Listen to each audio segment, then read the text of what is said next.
নমস্কার বন্ধুরা, আজ আমি আবারও চলে এসেছি আপনাদের সামনে আবারও একটি নতুন রেসিপি নিয়ে। তো আজকে আমি বানাবো পটেটো ললিপপস।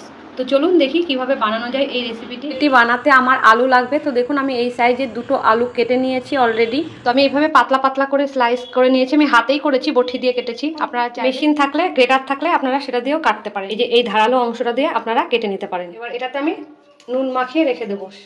যে নুন আমরা রান্নায় ব্যবহার করি সেই সাদা নুন আমি মাখালাম। এটা মাখিয়ে রাখলে এর মধ্যে থেকে আলুর মধ্যে থেকে অনেক জল বেরিয়ে যাবে। তো এটা কিছুক্ষণ মাখানো থাকে। আমি কড়াই বসিয়ে দিয়েছি, কড়াইয়ের মধ্যে দিয়ে দিলাম আমি সাদা তেল। এটা আমি সাদা তেলেই ভাজবো। দেখুন কতটা জল বেরিয়ে গেছে আলু দিয়ে, দেখে বুঝতেই পারছেন। এবার আমি এগুলো তুলে নেব। এখানে আমি থালা নিয়ে নিয়েছি, এবার সব সাজিয়ে নেব। এবার আমি দিয়ে দেবো কর্নফ্লাওয়ার, চালের গুঁড়ো, দিয়ে দেবো চাট মশলা, দিয়ে দেবো কাশ্মীরি মির্চ, দিয়ে দেবো লাল লঙ্কার গুঁড়ো সামান্য একটু, আর দিয়ে দেবো গোলমরিচের গুঁড়ো। এবার এগুলো আমি সবগুলোর মধ্যে মাখিয়ে নেব। প্রত্যেকটা আলুতে যাতে ঢোকে সেদিকটা লক্ষ্য রাখবেন। তো দেখুন মাখানোটা আমার কমপ্লিট হয়ে গেছে। প্রত্যেকটাতে ইকুয়ালিভাবে সমান করে আমি দেখুন সবগুলোতে মাখিয়ে নিয়েছি। এবার এটা আমায় সাজাতে হবে। তো এইভাবে একটার পর একটা আমি সাজিয়ে নেব।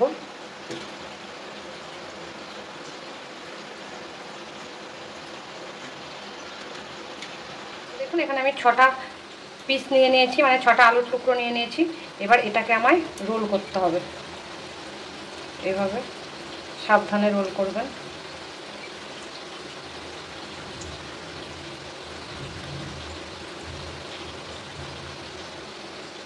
দেখুন একটা ফুলের মতন হয়ে গেল, কি সুন্দর। আর এখানে দেখুন আমি কয়েকটা টুথপিক নিয়ে নিয়েছি। এবার আমায় এই টুথপিকগুলো সব গাঁথতে হবে এভাবে।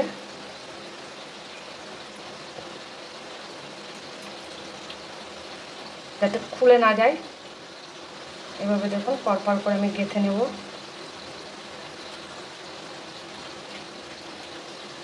আমার আলু ছোট সাইজের আলু আমি 3টে করে গেঁথে নিয়েছি। এবার আমি এরকম একটা চাকু নিয়ে নিয়েছি। এবার এই চাকুটা দিয়ে আমায় পিস করতে হবে। এক একটা স্টিকের পাশ দিয়ে এক একটা করে পিস বার করে নিতে হবে। দেখুন আমি একটা স্টিকের পাশ দিয়ে বার করে নিয়েছি। আবার আমি সেকেন্ডটাও তাই করব। একইভাবে স্টিকের পাশ দিয়ে আমি এইভাবে কেটে নেব।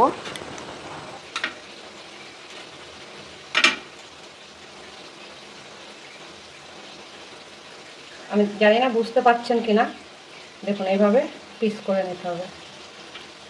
এটাও দেখুন সেম একইভাবে একটু কাঠিটাকে বার করে দেবেন। দেখুন এরকম। তো এইভাবে আমি করে নেব। আমি আবারও একটা দেখাচ্ছি। তো এগুলো আমি পাশে রেখে দিচ্ছি। দেখুন 3টে আমার হয়ে গেছে। আমি আবারও আপনাদেরকে দেখাচ্ছি। এভাবে নেব। আমি 6টা করে নিয়েছি, আপনারা চাইলে 5টা করেও নিতে পারেন বা বেশিও নিতে পারেন। আমি 6টা করে নিলাম। তো 6টা আমার সাজানো হয়ে গেছে। দেখুন 6টা আমার সাজানো হয়ে গেছে। 1টা 2টো 3টে 4টে 5টা 6টা। এবার এটাকে আমি আবারও রোল করব। এভাবে রোল করে নিতে হবে।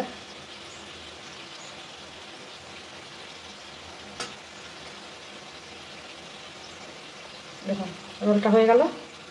এবার জাস্ট মিডল পয়েন্টে আগে আমি ঢোকাবো কাঠিটাকে।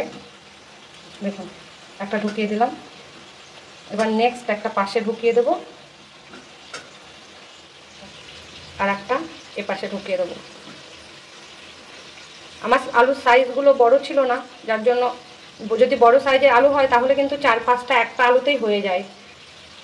তো দেখুন 3টে আমি গেঁথে নিয়েছি। সেম একইভাবে কেটে নেব। দেখুন হয়ে গেছে।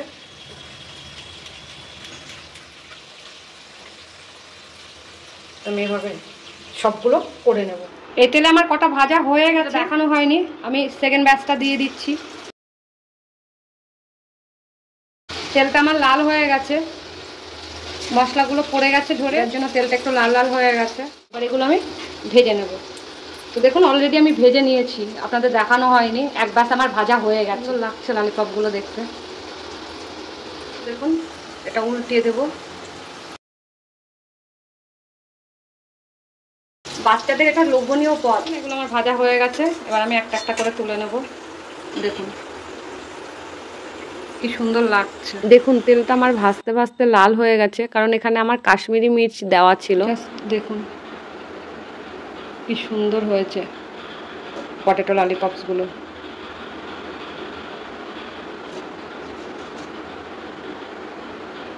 এভাবে বাচ্চাদেরকে ভেজে দেবেন, বাচ্চারা তো লুফে নেবে, একদম ললিপপের মতন দেখতে, জাস্ট ওরা লুফে নেবে। সাজানো হয়ে গেল আমার পটেটো ললিপপসগুলো। এগুলো বাচ্চা থেকে বয়স্ক সকলেই ভালোবাসবে, বাচ্চারা তো চোখে দেখে খায়, এটা দেখলে খুব লুফে নেবে। তো ভিডিওটা তখন দেখার জন্য অনেক ধন্যবাদ। ভিডিওটাকে অনেক অনেক করে লাইক করুন, শেয়ার করুন, আর এই চ্যানেলটিকে সাবস্ক্রাইব করে রাখুন, যাতে আগামী ভিডিওগুলো আপনারা খুব সহজে আর তাড়াতাড়ি পেয়ে যান।